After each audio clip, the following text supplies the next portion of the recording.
Tax amendments proposed through the budget cannot be enforced. Government yet to introduce necessary legislation. Health Minister takes a stand against the GMOA. අපේ සෞඛ්‍ය අධ්‍යක්ෂක general වරයාට එන අපි බලා ගන්න අපි මාස 3න් මේ ආණ්ඩුව පෙරලනවා. ඒ මානසිකත්වයෙන් එළියට ආවොත් අපිත් ඒ මානසිකත්වයෙන්ම උත්තර දෙනවා. Businessman disappears in Ipologama. Razor wire fences to be installed near elephant fences in a bid to solve the human-elephant crisis.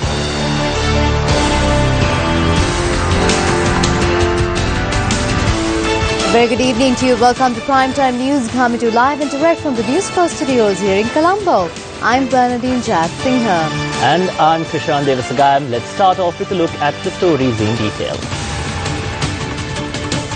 Trade unions at the Inland Revenue Department say that it has become impossible to implement certain tax amendments proposed in the 2017 budget. The department is allegedly yet to receive gazette notifications regarding these tax amendments. As per the budget proposals, the income tax and economic service charge amendments were to come into effect from the 1st of April. Several changes had been made to the income tax, capital gains tax, tax concessions for exports and tax concessions for investments under the Inland Revenue Act number 10 of 2006. In order to implement these amendments, the relevant legislation must be adopted by Parliament. These tax proposals should be implemented from the 1st of April. Certain amendments should have been implemented since January, but the legislation necessary to implement this is yet to reach the department via Parliament. In fact, no legislation regarding changes to the Inland Revenue Act, the VAT Act and the Nation Building Tax Act have reached the department as yet. This is the main problem.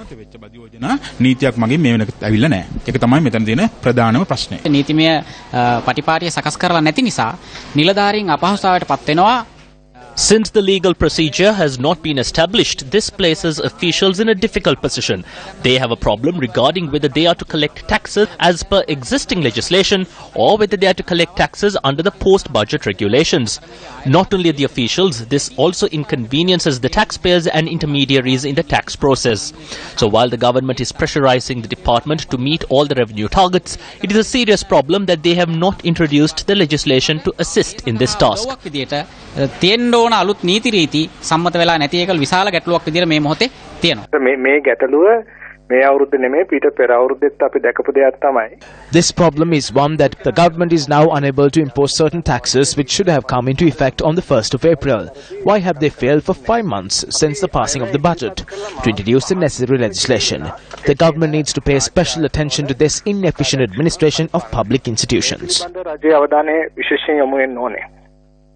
In another headline-making story this evening, a number of ministers criticized the actions taken by the GMOA with regard to private medical universities in Sri Lanka.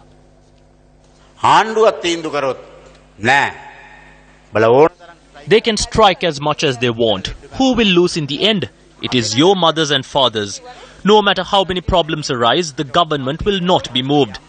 The wages for their profession are paid by the government. Don't they have a conscience? When sick people are dying, don't they think about the patients whom they are paid to cure? I say that as a government, we must take stern actions against some of the actions perpetrated by certain trade unions. The doctors are not for this. Those in this union are still living in the 19th century. Patients are dying, but they claim to be fighting for free education and free healthcare. As a result of their action, healthcare isn't free anymore for patients. When the president of the GMOA had asked the Director General of Health for something, he had replied that there is nothing he can do because he must adhere to government regulations. So this person says that they would topple the government in 3 months. Who are they trying to topple? Are they going to form a government? They said that they would topple the government and then see to the Director General and others. They are striking to topple the government. They think they can topple the government. But not in this lifetime.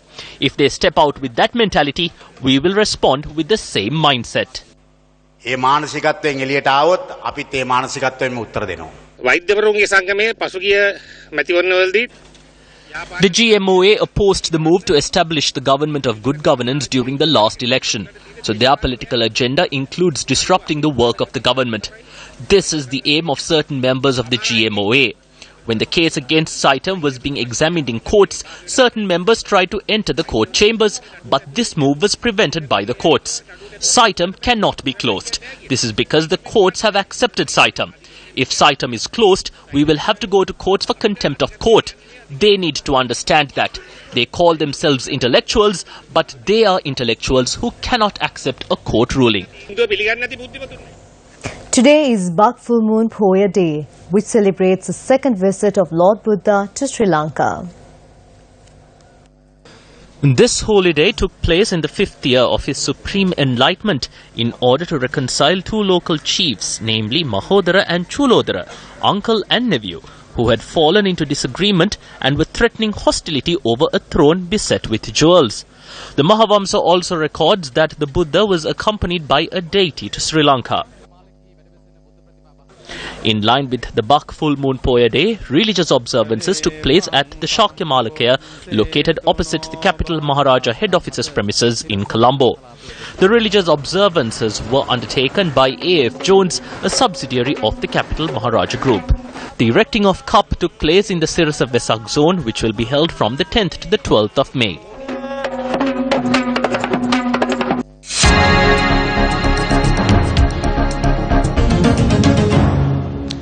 The Alut Sahal Mangalya was held at the historical Galviharya Sacred Grounds under the auspices of President Maithripala Sirisena this morning. President engaged in religious observances, including the washing of the sacred feet of the reclining Buddha statue and offering pirikara. Later on, President offered the inaugural harvest of his paddy field at the Laksha Uyana village of the Parakrama Samudra movement to the Buddha statue. The President met and chatted with the farmers who were attending the Alut Sahal Mangalya. On the request of a deaf girl present at the gathering, the President pledged to provide all the facilities to continue her education. Later, President Sirisena arrived at the vicinity of the Parakrama Samudra and had a cordial chat with the people who were getting ready to celebrate the Sinhala New Year. Earlier today, Prime Minister Ranil Wickremesinghe departed for Japan on a 5-day official visit.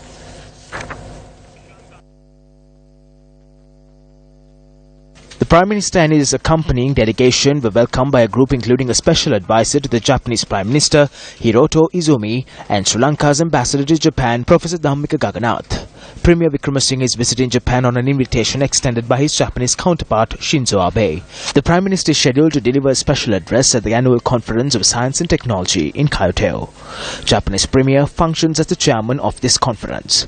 Prime Minister Ranil Wickremesinghe will participate in a number of bilateral discussions during his visit. The delegation accompanying the Prime Minister includes Ministers Dr. Sarath Amunugama and Malik Samaravikrama, as well as Parliamentarian Professor Ashu Marusinghe. A businessman from Ipologama Kakirava has been reported missing since last morning. 36-year-old Ajanta Pushpakumara, a resident of Ipologama Kakirava, is involved in numerous business ventures including money lending. His wife says that she is yet to hear from her husband, who left the house last morning accompanied by a group of men. A group of men came in at about 6:30 in the morning. I watched them through the camera. When I saw that they were armed, I wondered if they were from the police. I heard him ask them if they would like a cup of tea. They refused and asked for water. A little while later, he came to the room and informed me that these people are from the police and that he would accompany them to show them a house in Ilupallava and that he would return soon. About 15 minutes later, two men came inside and asked where the DVR is. They got on a stool and removed it.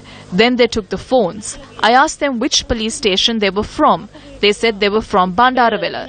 They said two suspects in custody had revealed his name and that is why they had come here and that they would return him soon.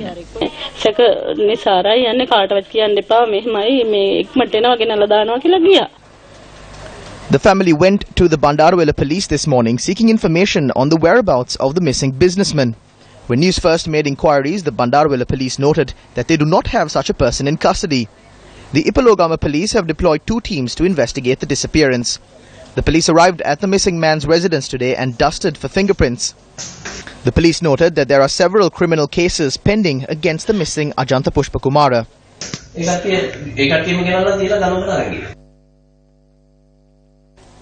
A man arrested on suspicion of setting off a trap gun resulting in the death of another man has been hospitalized after reportedly being assaulted while in police custody.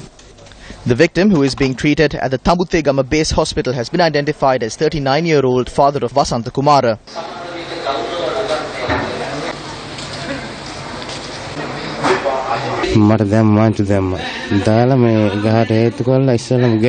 They handcuffed me, propped me up against a tree and beat me. They used a club to strike my knees. Then they brought me to the field and uncuffed me and told me that if I tried to run, they would gun me down. They cuffed me again and brought me to the police station. I collapsed and asked for water, but they did not give me any.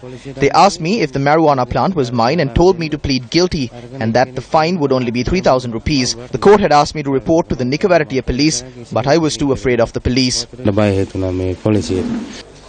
The officer in charge of the Giribaba police says that while the individual was detained for interrogation, he was not assaulted. The OIC added that he was produced before the Galgamo court on the charge of possessing several marijuana plants and that he was later released on bail. 8 people have been killed in separate road accidents reported within a 24-hour period. 3 people, including a child, were killed following a motor accident that occurred in Boyagane Putuhara when a 3-wheeler travelling towards Kurunagala collided with a tipper truck. Following the accident, the driver of the 3-wheeler, 2 passengers and a 2-year-old child who suffered injuries from the accident were admitted at the Kurunagala hospital, where the driver, one of the passengers and the child succumbed to their injuries. Among the dead were the child's father and grandmother. The mother is being treated at the Kurunagala Teaching Hospital. A 36-year-old father of 2 from Madakali Ahaliagoda was killed at around 9 p.m. yesterday when he was run over by a truck travelling in reverse. Police have attributed the accident to negligence on the part of the driver. A 26-year-old man was killed near the 7th mile post on the Min area Habarana main road last evening when a Bowser collided with a motorcycle. The rider of the motorcycle was killed on the spot, while the pillion rider is being treated at the ICU of the Polonnaruwa General Hospital. Many of these accidents occur as a result of driving under the influence of alcohol and violating road discipline. These are preventable. Many people are disabled as a result of these accidents and are unable to provide for their families anymore. By being more cautious and following road rules, we can usher in the new year with no accidents.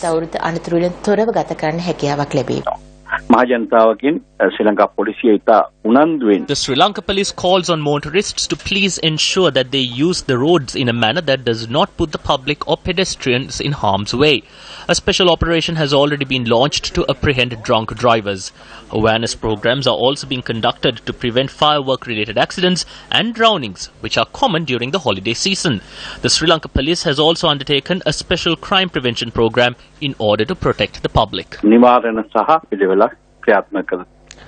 You're watching News First Primetime News, and tonight on our investigative journalism segment, Action TV, we look at the latest ploy taken by the Department of Wildlife Conservation to tackle the human-elephant conflict.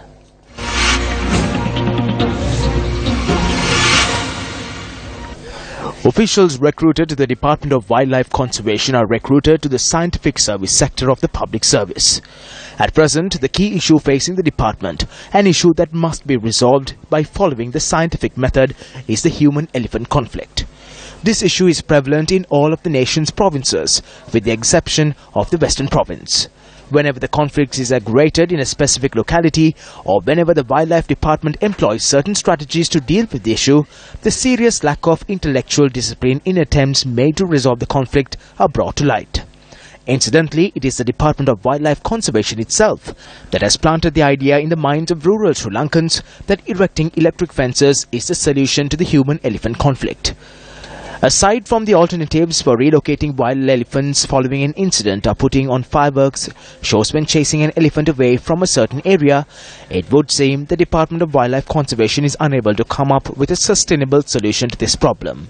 Several months ago, Action TV exposed the steps taken by the Department of the Puttalam district to plant lime plants adjacent to the electric fences in order to solve the human-elephant conflict.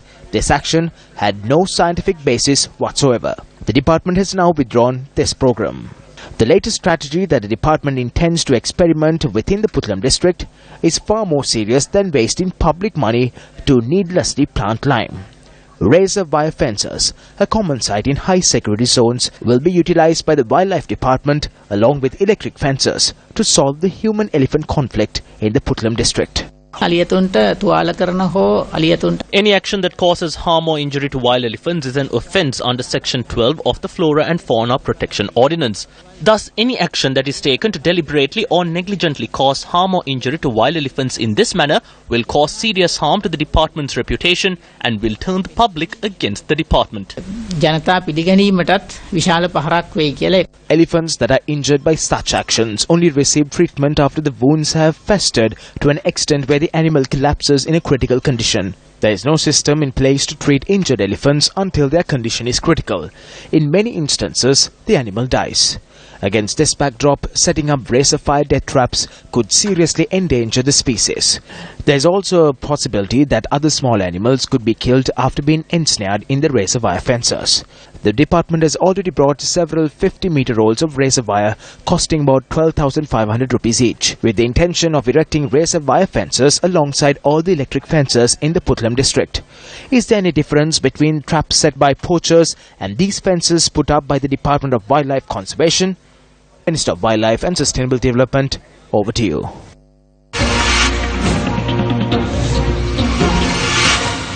Newsfirst revealed recently about the dismantling of the cycling track at the Viharma Devi Park in Colombo. Minister of Provincial Councils and Local Government Faiza Mustafa, who inspected the track today, ordered for the dismantling to be temporarily halted. The exercise and cycling tracks, the renovated children's playground and other facilities at the Vihara Mahadevi Park were vested in the public in 2014. However, after a lapse of just 3 years, work commenced to dismantle the exercise and cycling tracks last Friday.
මේ cycle track එකට තාර දාන එක විකල්පයක් නොවේ කියන එක තමයි මගේ මතය. In my opinion, you cannot tar the cycling track here. The biggest problem at the Vihara Mahadevi Park is that it lacks a jogging track. Therefore, many people run on the cycling track. Therefore, I think a permanent solution would be to construct separate cycling and jogging tracks. I instructed the Colombo Municipal Council to obtain the necessary funds for this through my ministry. ප්‍රතිපාදනය මගේ අමාත්‍යාංශය තුලින් ලබා දෙනවා නම් කියලා. A newly constructed service centre in Muanwava in Lunukambe Vihara was inaugurated today by Minister Sajith Premadasa. This service centre was constructed under the Village to Village Door-to-Door 15,000 village programme.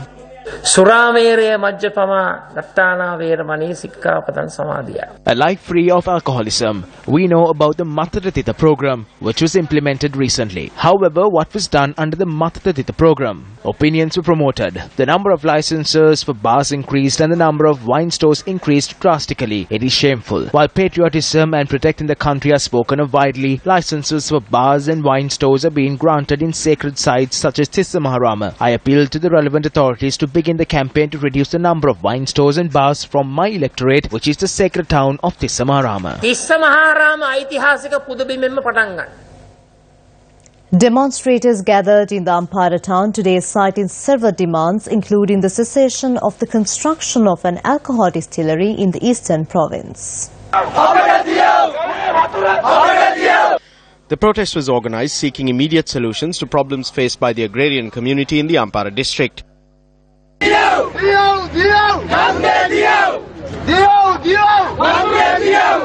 The demonstrators occupied the town centre for nearly an hour.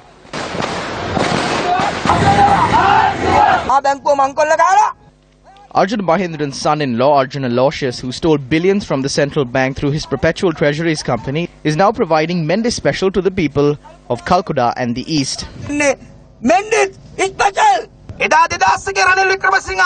Just like Ranil Wickremesinghe formed the government in 2001, this government is once again trying to resuscitate the Yalipupudammu Sri Lanka program. Through this, they plan to sell the country's national resources as well as 30-odd state institutions, including the Sevanagala, Pallevatta and Hingurana plantations. They're giving away the Trincomalee oil tank farm. They also plan to sell the Trincomalee and Hambantota ports, the Mattala airport and the Colombo port city. This government has plans to sell all of this country's assets. In some weather-related news, now 42 houses were damaged in Vavuniya owing to strong winds and rains. Valikkulam and Karthasinnakulam areas were the worst affected owing to the inclement weather. Now, when News First made inquiries, the director of the Vavuniya Disaster Management Centre said that 7 houses were destroyed and that the displaced are currently taking shelter in the homes of their relatives. At a media briefing in Trincomalee, the special team of doctors sent from Colombo to tackle the dengue outbreak gave an update on the current situation. Total patients, dengue patients so far reported in Trincomalee 3,438. Total deaths 15 deaths. Kidney Mochi area 1,344 patients, 9 deaths. Trinco 787. 1 death. Uppali, luckily, there's no deaths. Only 602 patients, no deaths. Mudur, 528 patients, 1 death. Kurunjakeni, 177 patients, 3 deaths so far reported. But it has declining. The number of patients has started to decline. We hope it will come to control within a couple of weeks. Right. The dengue Aedes aegypti mosquito is the adaptive mosquito. It can adapt for the environment, for the survival. Earlier it was breed in clear water in containers, shallow wells. Now it has to breed in deep wells and squatting pan and come out and inside the houses and start to rest inside the houses also.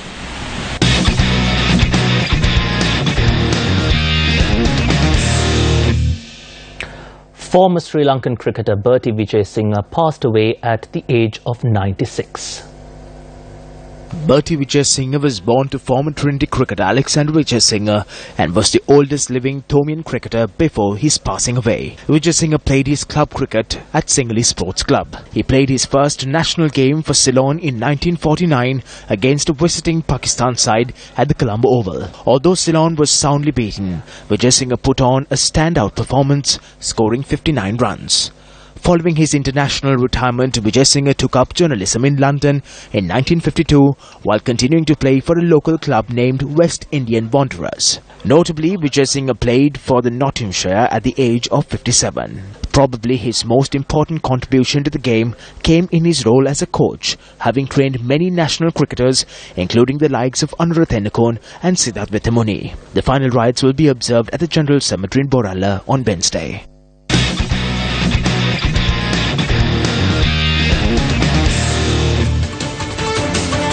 Well, that's a wrap of Primetime News. It was a pleasure having you with us. And for the News First team, I'm Prashant Devasagayam. And I'm Bandin Jai Singha. Good night. Take care.